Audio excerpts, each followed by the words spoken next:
All right, today we're looking at the case of arc z minus z1 over z minus z2 is equal to negative pi. Now, this has to be in a certain orientation. Z1 and Z2 must be in the right place. You can't just place willy-nilly Z1 and Z2. Z1, Z2 must be in a certain orientation. What I'm saying is you can't just make up any numbers for Z1 and Z2. It has to be in a certain orientation. It has to be, in fact, like this.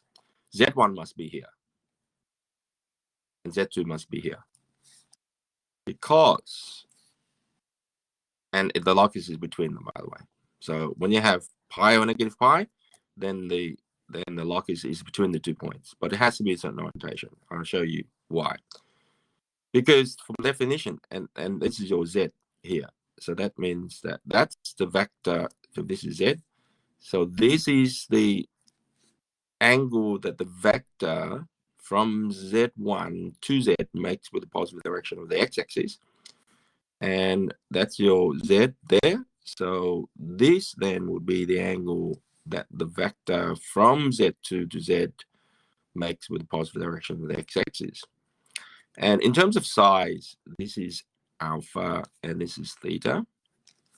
So in terms of size, alpha plus theta is pi, because on parallel lines, you have the property that co-interior angles of parallel lines add up to 180 degrees, which is pi. So when you blow this up, this is actually arc Z minus Z1 minus arc Z minus Z2 equals negative pi. And that means then that this, in terms of the diagram, that's actually minus alpha. Remember, alpha is size, so the argument is actually negative because it's under. And then theta is actually positive, so minus theta. And that is minus alpha plus theta. But alpha plus theta is pi, so that's why it is actually negative pi. And that actually works in terms of the argument. So an example. So it can't be, by the way, it can't be. You can't just make it willy-nilly, and you can't be placing Z1 here and Z2 here. It won't work. Why? So if this is your Z1 and this is your Z2 and Z is in between, then the angle that the vector from Z1 to Z, this is Z, it's going to be alpha, and the other angle is going to be theta. Alpha is positive, theta is negative. So if you have arc Z minus Z1, that'll be alpha, positive, minus this guy would be then your theta, but that's going to be negative.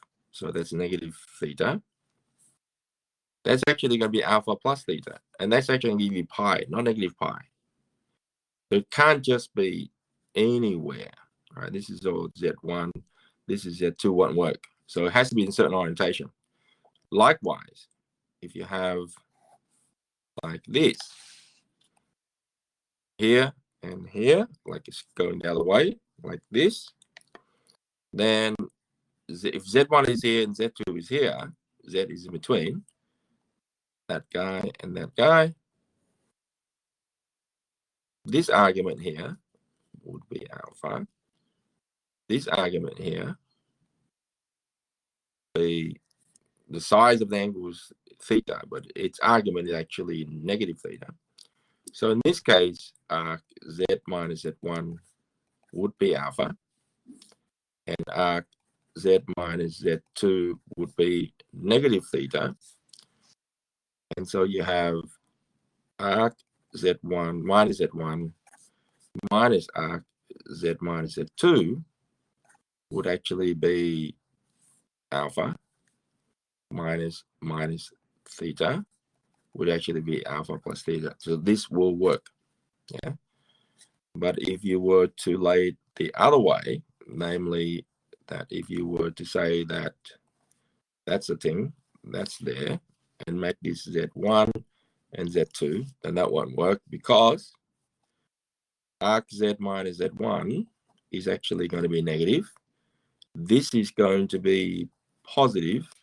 And so let's say this is alpha, and let's say this is theta now. You will have arc Z minus Z1 would actually be now minus alpha, and minus arc Z minus Z2 would actually be minus, it will be theta, but it's minus here. And that will be minus alpha plus theta. That would actually be negative pi. And that won't work. Actually, that, so Z1 is here, Z2 is here. So that's minus alpha minus theta. So that one would actually work. Sorry. So this will actually work, whereas this one won't actually work, because that will actually give you pi. And we want the case of negative pi in this case. So this one will work. This one won't work. This one won't work. That one will work. So it has to be in a certain way.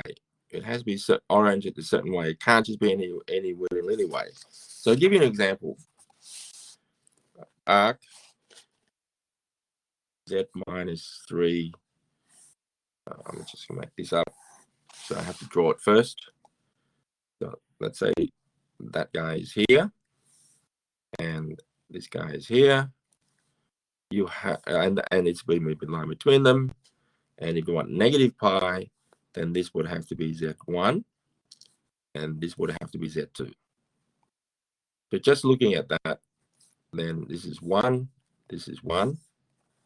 Make this arbitrary 5, 7, it doesn't matter. So Z1 is actually 5, 7. Z2 would actually be 1, 1.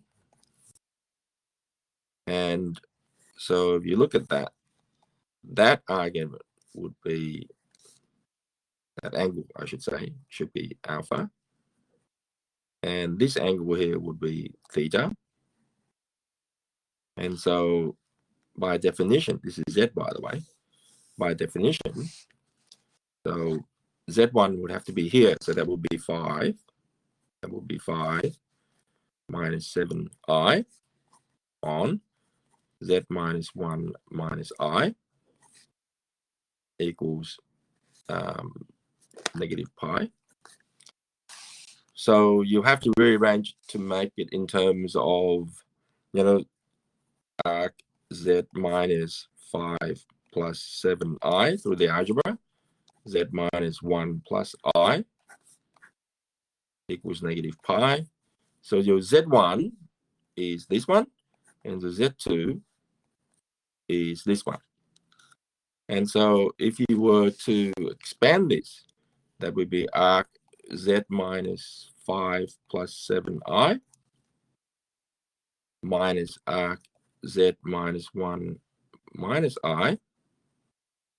I'm just using the original given thing, by the way. I'm mixing it up.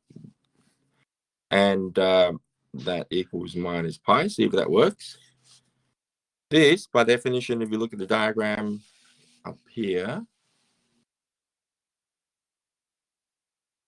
and you can see that far, is actually negative alpha, and this is actually theta. Don't forget the angle here is negative, right? And that will be negative alpha plus theta.